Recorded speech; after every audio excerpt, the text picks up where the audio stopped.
Hey Kaizo crew, welcome to Tech Talk. Today I wanted to discuss the first major post-ban rotation tournament, the Season 1 Store Championship, which is ongoing and my local store championship is coming up over the weekend. Since my Lucy deck's not quite ready yet, I'm going to be running the RU Ace, as it's pretty strong into the OP15 meta and it's not part of the Yellow Life Scourge or the Purple Enel early game demolition crew. I believe that the Nami deck will be the most prevalent deck in the tournament, and I've been bouncing some tech ideas around to see what might perform the best. I currently have 2 slots open in my deck that normally would be filled out with the OP07 Boa SR, as it's great into decks that don't allow for removal, but I just don't have them on hand, so I wanted to talk out my options and see what you guys think. I'm currently running the 4 I Am Whitebeards and 2 Distorted Futures, as that's the most common build for the current Ace deck. But I wanted to add some tech that can really hurt the Enels and Namis and the yellow Luffys that I'm sure to run into. First, I could run 2 additional Distorted Futures. This is just a great 1-cost 3k counter card that allows you to lower enemies' power by 3k on your main phase as well.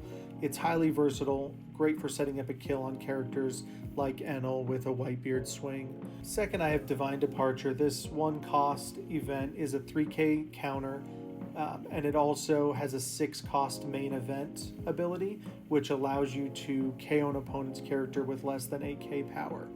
On first look, it's a versatile card with great effects, but running this against Enel and Luffy, who negates the ability to remove cards, makes this somewhat useless. And then when you run into Nami's Thriller Bark variant, you generally don't want to KO their units because you're going to be paying an on-KO price. So I think this card may not be optimal in the current meta. Third, I have the 7-cost OP15 Fire Fist card, which gives your leader plus 3k power during this turn, and one of your opponent's characters minus 8k power until the end of the next end phase. You can then trash 2 cards from your hand and KO up to 1 opponent with 0 power.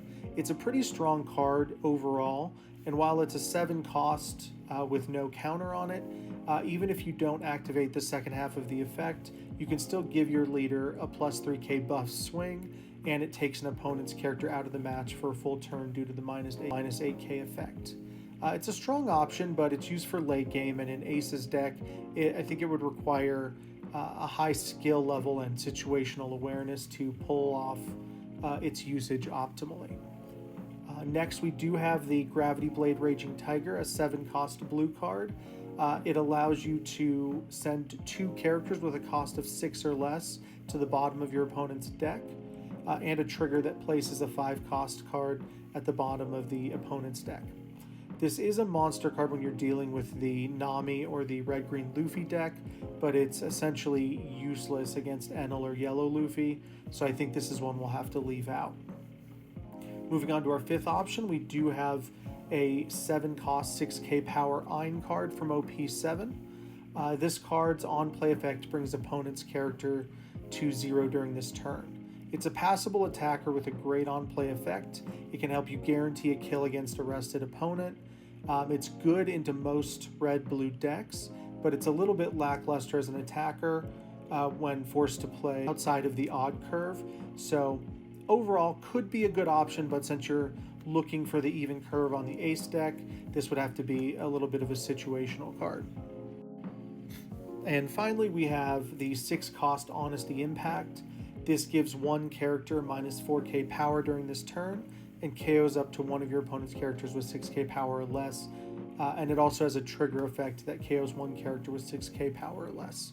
It's an interesting option because it weakens your opponent's big bodies and you can possibly KO them, but I think also lowering their power to swing with a big body and then using the KO effect on a smaller 5 to 6k body could be very useful, especially for decks that flood the board. So overall, these are some of the different options I'm considering for my deck as we're going into this tournament. This is kind of meant to just show some of the considerations you might want to make when deck building as well. Let me know what option of these 6 you might run, and I'll see you on the next one.